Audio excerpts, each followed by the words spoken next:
Bonjour à toutes et à tous, bienvenue dans cette nouvelle édition du journal de la rédaction. Nous sommes le vendredi 10 août. Voici sans plus attendre les prévisions météo et encore quand même pas mal de perturbations nuageuses et pluvieuses pour terminer la semaine. Ça ira un peu mieux peut-être tout de même ce week-end, mais ce sera assez marginal. On restera quand même sous un régime assez perturbé avec des températures inférieures au normal et plutôt fraîches. Illustration ce vendredi de ce que l'on a eu dans la région. 17 à Dunkerque, 18 à Calais, à Saint-Omer, 20 degrés à Lille. On en reparle bien évidemment après ce journal avec les prévisions météo complètes. À la une tout d'abord l'ouverture du championnat de France de football en Ligue 1. Ce soir Marseille joue contre Toulouse en match avancé. Demain Lille accueille Rennes pour la première journée. Ce sera à 20h au stade Pierre-Mauroy. Un premier match forcément important pour donner le ton de la saison. Hier à midi, l'entraîneur Christophe Galtier était en conférence de presse au domaine de Luchin. Il s'est montré confiant quant au travail effectué durant les 6 semaines de préparation. Les Dogs ont repris l'entraînement depuis le 27 juin dernier et ont enchaîné les matchs amicaux avec 3 victoires, 2 nuls et 2 défaites. Mais le coach lillois lui est bien conscient que plusieurs mouvements d'effectifs sont encore possibles jusqu'au 31 août à la fin des transferts, ce qui rend la tâche plus compliquée pour construire son groupe. On écoute Christophe Galtier hier au micro de Vincent Vieillard à propos du ou des capitaines de son équipe cette année. Le capitaine, les capitaines, mes leaders, seront évidemment désignés au 1er septembre. Parce qu'aujourd'hui, quelle que soit la décision que je vais prendre, en échange avec mon staff, en échange avec les joueurs aussi, parce que ce ne sont pas des décisions, on ne donne pas un brassard comme ça à quelqu'un. Un brassard, c'est quelque chose important. C'est important, ce n'est pas que symbolique, c'est important, c'est un vrai rôle, c'est une vraie fonction, il faut être capable de l'assumer. Mais à l'heure où on se parle, je ne sais pas ce qui va se passer jusqu'au 31. Et à noter quand même plusieurs absents pour ce match demain face à Rennes. Youssouf Koné et Hamza Medil, tous deux blessés. Léao, le nouvel attaquant présenté hier qui n'est pas qualifié, de même que Loïc Rémy qui a ressenti une douleur à la hanche cette semaine à l'entraînement qui est incertain. Thiago Maia, lui, en tant que 5e joueur extra-communautaire. Pour les autres clubs de la région, à noter quand même qu'on joue en Ligue 2 ce soir la 3e journée. Après 2 victoires chacun, Valenciennes reçoit Châteauroux et Lens joue à Nancy ce soir à 20h. En national, Boulogne accueille Laval et Dunkerque se déplace à Concarneau demain après-midi.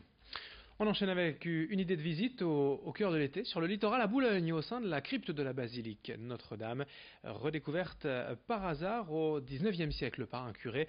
La crypte a été entièrement restaurée. Ce visite, elle s'étend sous toute la superficie de la basilique, soit près de 1400 mètres carrés tout de même. Véritable vestige historique, on y découvre d'abord une partie romane datant du XIe siècle et une autre datant du XIXe. Sur les murs de la crypte sont peintes des scènes de l'Ancien et du Nouveau Testament censées apprendre la religion aux paroissiens de sachant pas lire. On y trouve également le trésor, quelques pièces d'exception et des reliques anciennes. Présentation du lieu avec Antoine Louis, de l'Office de tourisme de Boulogne, interrogé par Marine Kijek.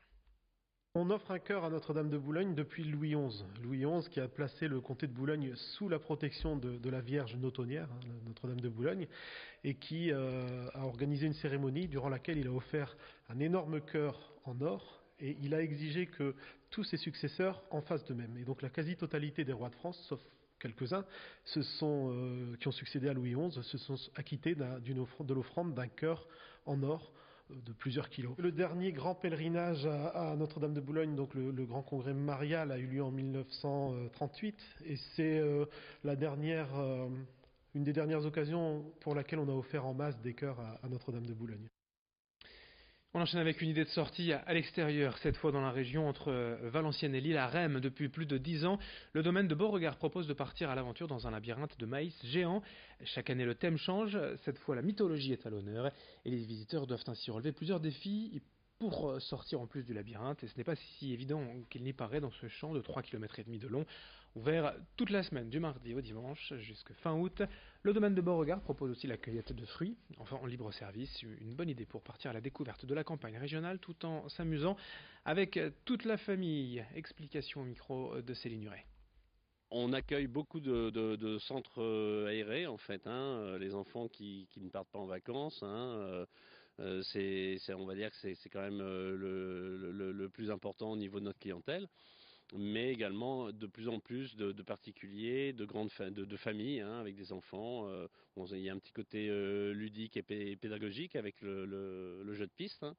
Donc, et c'est vrai qu'on a un côté nature aussi très sympa. On est très bien situé dans un cadre assez sympa et ça plaît beaucoup. Ça fait presque des vacances quand on se trouve chez nous. Et pour finir ce journal, on propose, comme chaque vendredi, à la veille du week-end, cet été, de découvrir un cocktail sans alcool avec le bar Le Joker à Lille qui nous accueille pour une nouvelle recette mise en image par Xavier Silly.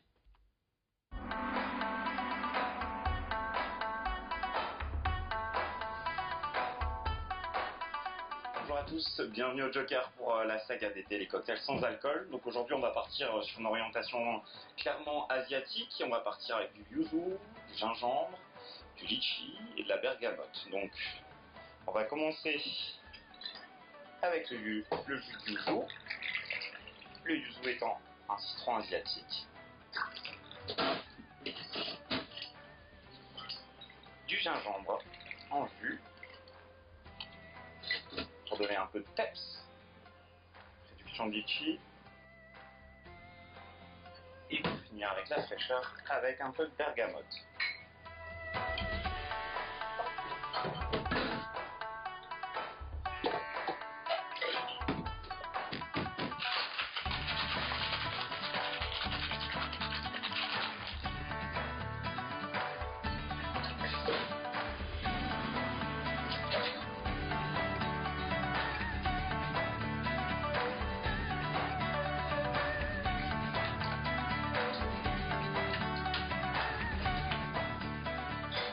Et une décoration très épurée, sous influence asiatique.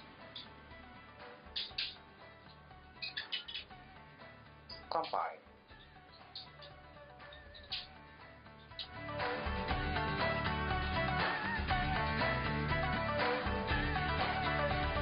Et si ce cocktail asiatique vous tente, n'hésitez pas à retourner sur notre page Facebook pour revoir en intégralité cette vidéo, cette recette. Merci de votre fidélité.